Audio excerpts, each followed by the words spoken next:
Okay, you can see outline of railroad park, but it's not the complete park. I think back over to the left, which is west, a good portion of that's not on there.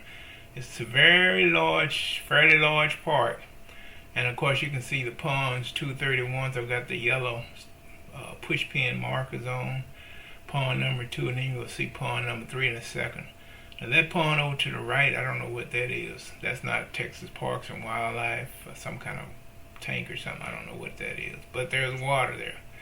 And of course the Trinity River runs along there, and it kind of feeds all these ponds. They got like viaducts, So right here you can see a little better. You can see pond 3 back in the back now. So this red line is the starting at the point where the closest I can park to pond number 3, and that red line is the path that I'm gonna have to take to pond number 3. That yellow area right there is where John, I got it highlighted in yellow. Me and John were fishing. We fished along those banks where we caught those fish I videoed the other day in that area. And then further on down past those viaducts right there in the middle, that little strip, almost to the end of the pond down there is where I was on the last video. I didn't catch any fish. I actually videoed it where I was trying to go around the pond to get to pond number 3, but that area is soaked and soggy, so it's like swamp area right around that pond. So I'm gonna have to go back up to the street and follow the road all the way around where that red line is highlighted and showing the path around. So that's the way I'm gonna have to go. Right there where the Lewisville Animal Services is facility, that is fenced in, so you can't park there and walk across there. So that would be closer, but you can't park. And I've seen hikers coming out somewhere back over in that area, back past where me and John fish, where that yellow is, back down there by that first little viaduct, almost like they're coming from behind the animal shelter. And I don't know where they're coming from, those hikers, walkers, joggers, whatever. But they're coming through there, and I couldn't see where they were coming from. So I might take a look at that too today when if I go today and do that walk over to pond number 3. I'm gonna kind of do a little exploring as I go through that. But that is the area that we're dealing with right there at Lewisville Park.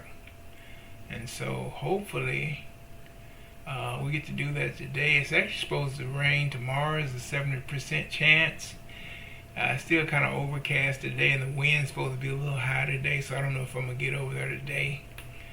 We might wind up holding off on this till Monday. It's supposed to be raining tomorrow, starting this evening, and the winds are supposed to be high, like 17, 18 miles an hour the next couple of days.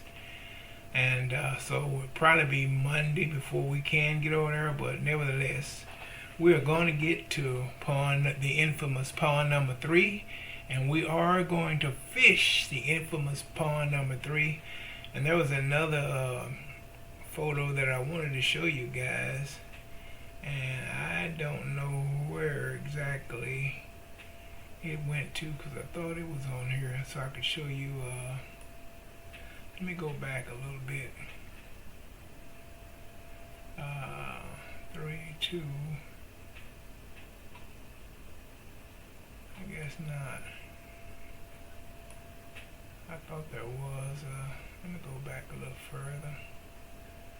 That's 231.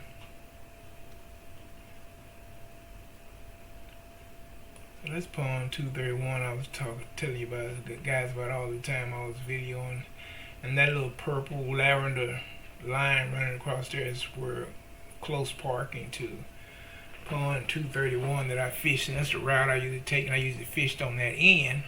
Of course, I've been down on this other end, southern end down here where it's wider, and I hadn't had as good a success as I've had on the other end. And so as it moves, let's see if we're gonna change photos here and go. There's a short green line on here that's going to show up. We might bypass it, I don't know, but you can see it from here. And that's where I parked when I first came to Railroad Park, found out about it, and I fished in pond number 2 on that end, and I had no success. And so I was kind of like the other guys. My testimony was I hadn't had no success over there, no bites and nothing. All I saw was gar. And so that was kind of my testimony too. But in this little yellow area, we've proved fishing on that end that there are a lot of fish in there and all different kinds. And the gar hadn't eaten up all the fish. Matter of fact, gar didn't even show up. Wow, I didn't see. I saw one small spotted needle nose gar, and he probably was like about 14 inches long, and that was all on the gar I saw when I got down to the water area, the water surface. So, but up on the hill, before I even got down there, I saw some over in the water. But yeah, and that was that, man. So anyway, oh boy, I'm up to the task, and I said I was gonna, leave all my try to go real light and take light stuff, only what I needed, but I think I'm going to take my stuff with me. I need it. My backpack, 2 poles, excuse me, and then I'm going to take I think I'm going to take my cooler, either take my cooler or my chair one, because I'm going to make a minute of it. I'm not going to just go over there and turn around and come back, hopefully.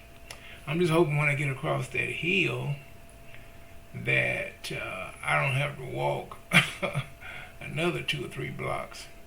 Because there's a little road that goes down to it, and from where I'm looking at, you can look at it, and it looks like it's right there next to it, which is not bad.